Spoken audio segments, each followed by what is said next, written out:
Salut, c'est Trado, je suis content de vous retrouver pour la mise à jour de l'analyse technique du CAC 40. Tout d'abord, merci beaucoup pour l'accueil que vous avez réservé à ma toute dernière vidéo. Ça me fait très plaisir et on enchaîne tout de suite avec l'analyse du CAC 40 qui continue sa course en avant, 0,69%. Beaucoup d'analystes maintenant considèrent que les plus bas ont été faits. Cela ne préjuge absolument pas de l'absence d'une correction éventuelle à venir. Mais en tout cas, ce qui revient le plus souvent, c'est que cette correction ne devrait finalement que correspondre à un point d'entrée pour re-rentrer. Et que, je le répète, les plus bas auraient été faits. Les marchés anticipent que la récession ne sera pas, ou alors ne sera pas aussi grave que celle qui était escomptée, et qu'à partir de là, je le répète, eh bien, la baisse est terminée, serait terminée. À titre personnel, je n'en sais absolument rien. Ce que je peux vous dire, c'est que techniquement, on dit qu'un bear market, c'est-à-dire un marché récessif en bourse, c'est 20% de baisse, et on dit également qu'un marché haussier, un bull market, démarre après 20% de hausse, et sur le CAC 40, nous en sommes à 25%. Donc techniquement, depuis qu'on a franchi la résistance hebdomadaire, on est en bull market. Alors attention, c'est pas le cas sur tous les indices. D'ailleurs, je vous montre rapidement le SP500. Le SP500 qui est quand même l'indice phare, hein, celui qui est le plus suivi au monde. Eh bien, le SP500, lui, est toujours bien en retrait de ses plus hauts, hein, puisque nous avons perdu jusqu'à 27%. On a actuellement, on est à 17% sous les plus hauts, et la progression depuis le rebond est à 14,7%. Donc si on fait si on fait un zèle excessif et qu'on s'en tient aux définitions, on est toujours on n'est pas en bull market. D'ailleurs, je voudrais vous montrer autre chose puisque je l'ai sous les yeux, le SP500. Regardez ce qui se passe, hein. Ça me rappelle voilà l'expression jusqu'ici tout va bien, mais vous voyez qu'on est vraiment à un moment très important puisqu'on va se confronter à cette résistance oblique descendante qui a été fatale lors des précédents contacts, hein. Et si on regarde le Nasdaq, qui est également un des drivers du marché, on constate qu'on est très loin d'avoir terminé le bear market, hein, en ce sens que depuis les plus bas, on n'a finalement rebondi que de 10%, et au mieux c'était 16%. Et je vous rappelle que on dit qu'un bull market, c'est généralement 20% de hausse, hein.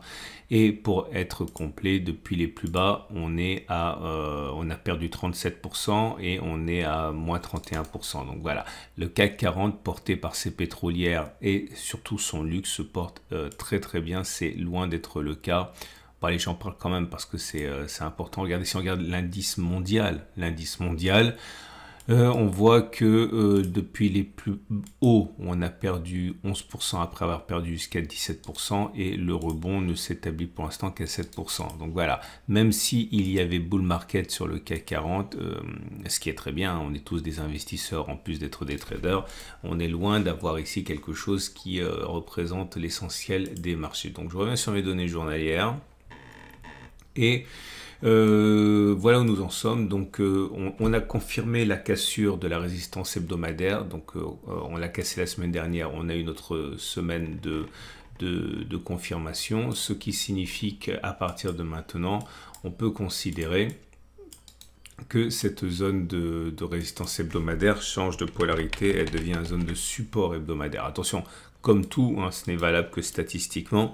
Ça ne veut pas dire que cette fois-ci, on ne pourra pas l'enfoncer, mais ce qui est certain, c'est qu'il y a beaucoup de traders qui vont considérer qu'un retour sur la zone de support hebdomadaire serait surtout un prétexte pour rentrer à la hausse qu'autre chose, hein. Le statut de ce gap montre bien, hein, que voilà, tous les gaps ne sont pas comblés, hein. Donc si on devait repartir vers le haut sans jamais redescendre, eh bien ce serait simplement un gap de plus qui ne serait pas comblé, et je vous assure qu'il y en a beaucoup qui ont été laissés ouverts, hein. Donc le dicton sur lequel les gaps sont toujours refermés est statistiquement vrai, mais dans les détails vous trouverez des centaines de gaps qui n'ont pas été. Donc faites attention, hein, lorsque vous décidez de parier sur le comblement d'un gap, hein. Je reviens donc sur mes analyses de chandelier japonais. Le chandelier japonais est bon, hein, puisqu'il est vert et il termine dans le tiers haussier. Donc la pression est haussière. C'est confirmé par l'Aikinashi, qui délivre un nouveau bloc vert, enfin une nouvelle bougie verte sans mèche basse. Donc voilà, statistiquement, c'est-à-dire qu'il est plus plausible que l'on continue de monter plutôt que l'on ait fait les plus hauts. Et le 3-lane break nous gratifie d'un nouveau bloc. Hein. Ce n'est jamais que le 1, 2, 3, 4, 5, 6e d'affilée. On le sait, c'est ce qui était plausible qu'il se passe. Et ce qui nous amène également donc aux éléments techniques. Alors, pas grand chose, tout est déjà aussi depuis belle lurette. Hein. Simplement pour mémoire, la moyenne mobile à 7 jours est ascendante, on est au-dessus de la tendance immédiate et haussière. La moyenne mobile à 20 périodes est ascendante, on est au-dessus de la tendance générale et haussière. La moyenne mobile à 50 jours est ascendante, on est au-dessus de la tendance de fond et haussière. La tendance de long terme est également haussière. On a parlé, non, tout est haussier, ça ne sert à rien de les passer en revue. L'élément qui me semble intéressant ici, c'est l'Ishimoku, qui on l'a vu haussier, mais c'est au niveau des données hebdomadaires que c'est intéressant. Attendez, je vais enlever ce que je ne veux pas avoir. Voilà, j'enlève ça et j'enlève ça. Et comme vous pouvez le voir, puisqu'on est au-dessus de la Tenkan qui monte, on est au-dessus de la Kijun qui monte et on est au-dessus du nuage qui monte, ça veut dire que la tendance immédiate, la tendance générale et la tendance de fond sont haussières. Mais ce qui m'intéresse encore une fois, ça va plutôt être les données hebdomadaires parce qu'il vient de se produire quelque chose. Mais avant de le voir, je vais vous montrer quelque chose d'autre. Alors j'enlève ma Tenkan et ma Kijun pour qu'on y voit plus clair et j'enlève ma lagging span aussi, voilà, on y voit plus clair comme ça. Ah, il y a quelque chose que j'ai remarqué lorsque j'ai commencé à utiliser l'Ishimoku, ça a fait l'objet de beaucoup de vidéos d'explications de ma part, mais l'occasion est trop belle ici, vous voyez. Bon, deux choses à comprendre. Vous voyez que le nuage est en avance par rapport au cours, ok? Ça veut dire qu'il est dessiné dans le futur.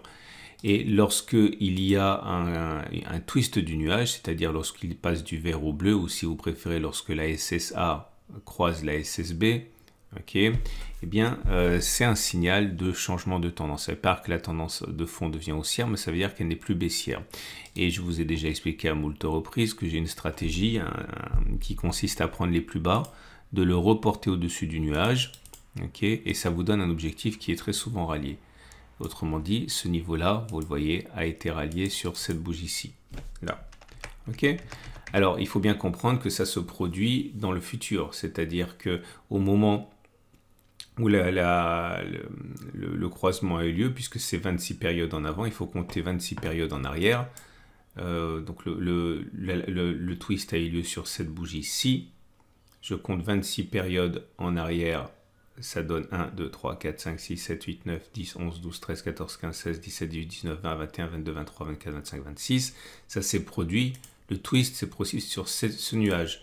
Ok, et à partir de là, on savait qu'on irait chercher au moins 6503 ici. Alors, le potentiel n'était pas énorme, hein, mais c'est des cas assez rares. Généralement, le signal a lieu avant, mais on savait finalement qu'on irait chercher les 6503. Je vous montre un autre exemple. Je vais essayer de trouver des exemples simples parce que c'est pas toujours simple. Je fais exprès de chercher un exemple qui m'arrange, hein, parce que encore une fois, c'est pas toujours aussi simple. Là, vous avez vu le twist ici.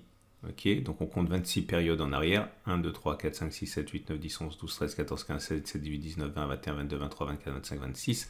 Sur cette bougie-ci, on savait que l'objectif d'aller chercher la distance entre le plus bas et le twist reporté par-delà le twist avait des fortes chances d'être rallié. C'est-à-dire, on savait, voilà, qu'on irait chercher ce niveau-là, qui a été cherché vraiment très précisément ici. Donc ici, on savait qu'on pouvait éventuellement envisager que la progression soit encore de 11%. Alors, si j'ai pris des cas simples, c'est parce que parfois, vous avez des twists et des retwists et des retwists comme ça ici, où c'est plus compliqué. C'est possible, hein, mais ça demande plus on va dire, d'habitude, d'expérience pour le faire. Et parfois, ça fonctionne. Hein. Regardez, si je prends la distance au twist ici, entre les plus bas et le twist, et que je le reporte, vous voyez bien que l'objectif a été rallié aussi. Mais simplement, c'est plus facile quand c'est le premier twist vers le haut. Si j'en parle, c'est parce que, regardez sur les données hebdomadaires ce qui s'est produit, on a eu un twist, justement, regardez là. Cette semaine, on vient d'effectuer le twist. Donc si vous avez compris ce que je viens de raconter, si vous prenez la distance entre le plus bas et le twist, et que vous reportez ça vers le haut, eh bien ça vous donne un objectif qui est d'aller chercher 7210 ici, donc la zone trimestrielle, à minima. Et ça voudrait bien dire que la baisse n'est pas terminée. Donc faites attention si vous spéculez à la baisse. Okay, ça ne veut pas dire qu'on ne va pas baisser, mais ça veut dire que si on baisse, on risque de remonter derrière. Je vous montre un exemple. Alors pas celui-là, non pas encore une fois parce que ça ne fonctionne pas. Ça fonctionne tout autant, mais ça demande, je l'ai dit, plus d'habitude. Vous voyez, la distance au twist entre les plus bas reportée par-delà, et on savait que on irait chercher ce niveau. Mais attention, on ne le savait pas à ce moment-là, on le savait 26 périodes avant le twist. Hein. Okay, je vous montre un autre exemple. Toujours facile, là, vous voyez. Plus bas au twist, on reporte, bon, c'est évident qu'on l'a atteint. Donc voilà, retenez simplement que statistiquement, il est donc plausible que l'on aille titiller la résistance trimestrielle des 7400-7200. Et ça, c'est important pour vous que vous le sachiez dans votre stratégie, soit parce que vous vouliez spéculer à la hausse sur un repli, soit parce que vous cherchez le niveau à partir duquel vous pourriez éventuellement saisir les signaux baissiers. Hein.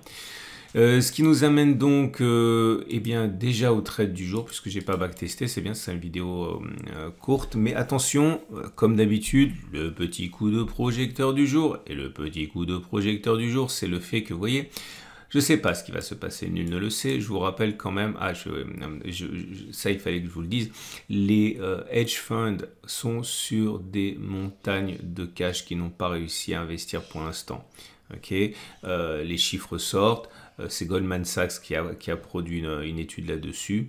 Les fonds, donc les institutionnels, sont assis, je le répète, sur des milliards et des milliards qui n'ont pas investi. Choix numéro 1, ils n'ont pas vu arriver la hausse, ils vont être obligés de courir après le marché et acheter.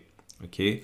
Choix numéro 2, eh bien, tout simplement, ils ne croient pas du tout au rebond, ils pensent que ça va redescendre et c'est à ce moment-là qu'ils vont envisager d'investir. Personne ne le sait, mais en tout cas, ce qui est certain, c'est que là, vous avez une application concrète des intérêts, de l'intérêt de l'accumulation rationnelle. Comme vous le savez, je fais ce format le samedi. Eh bien, ces niveaux-là ont été l'objet d'accumulation rationnelle. Je ne savais absolument pas ce qui allait se passer, mais bon, voilà, en application de la méthode, c'est un setup, j'ai investi. Donc, sans savoir qu'on allait faire ce qui s'est produit, vous voyez qu'on en est déjà sur les meilleures positions, hein, à plus de 20% de hausse en l'espace de quelques mois. Bref, je suis en train ici de vous dire que si vous voulez enfin vous intéresser, si ce n'est pas encore fait, à l'investissement, à vos investissements, à votre retraite et à l'accumulation rationnelle, pensez à regarder impérativement mon format hein, sur construire son patrimoine avec des ETF. C'est disponible, c'est donc le samedi pour le format cœur de portefeuille et 2 fois par semaine en semaine pour le format satellite. Bref. Regardez ça, franchement le trading c'est bien, l'investissement c'est mieux parce que c'est plus facile et parce que c'est votre avenir quoi. Donc pensez vraiment à regarder ça. Je referme ma parenthèse et les trades du jour, toujours les mêmes j'ai envie de dire. Hein, si vous voulez spéculer à la hausse, eh bien, là c'est un petit peu compliqué par contre, mais je veux dire simplement si vous avez un moment, on aura forcément une consolidation, eh bien sachez qu'à ce moment-là, mais on en reparlera, vous pouvez éventuellement mettre un stop sous cette zone grise. Et puis à ce moment-là, je dis n'importe quoi, c'est simplement pour illustrer. Imaginons que vous mettiez un stop à 6600 et qu'on revienne ici, eh bien en achetant, en mettant un stop de protection par exemple à 2% et en visant un retour sur les plus hauts, voire la résistance trimestrielle telle qu'on l'a mentionné tout à l'heure, vous auriez un très bon ratio gain-risque. Et si vous voulez spéculer à la baisse, je pense que, moi je suis toujours empêtré dans empêtré c'est un bien grand mot, j'ai rentré un demi-risque ici, ce qui correspond à 0,25% de mon capital. J'avais prévu de renforcer, j'ai pas renforcé, j'ai même prévu maintenant de laisser traîner la position jusqu'ici. Et si jamais on arrive à ce niveau des 7106, eh bien mon demi-risque se sera mué en risque entier, tant pis, et j'aurais perdu 0,5% de mon capital. Mais ça ne veut pas dire que j'abandonne l'idée d'une consolidation.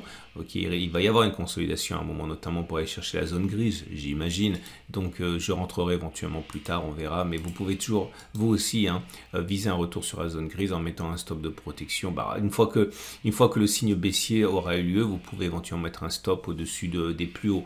Ok, c'est quelque chose qui est assez classique. Voilà. Je vous souhaite une excellente journée. Je vous invite à regarder mon format sur l'investissement pour votre retraite et la transmission en ETF. Vous avez plein de vidéos qui vous attendent. Rendez-vous demain pour... Ah, les cryptos se réveillent. Regardez ça.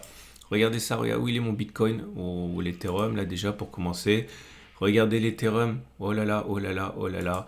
Depuis les plus bas, on en est à 40% et en l'espace de une semaine, on en est à 20%. Alors, je ne suis pas en train de vous dire d'investir en... Ah bah tiens, regardez, on vient de sortir de la zone d'accumulation rationnelle justement. Et si on regarde Bitcoin, je ne suis pas en train de vous dire qu'il faille investir sur les cryptos. Hein. Moi-même, j'ai investi sur les cryptos et je suis actuellement en position négative. Hein. Mais si vous vous y intéressez et que vous n'avez pas accumulé tous ces longs derniers mois pendant qu'on était en zone d'accumulation rationnelle, peut-être que vous voulez éventuellement regarder ce que vous pouvez faire maintenant. Enfin bon, bref, c'est pas un conseil. Sachez simplement que Bitcoin et Ethereum se réveillent avec des progressions très importantes depuis une semaine. Hein. À demain pour la mise à jour. Ah, et ce format crypto est mis à jour donc le dimanche soir, lundi matin. Voilà. À tout de suite.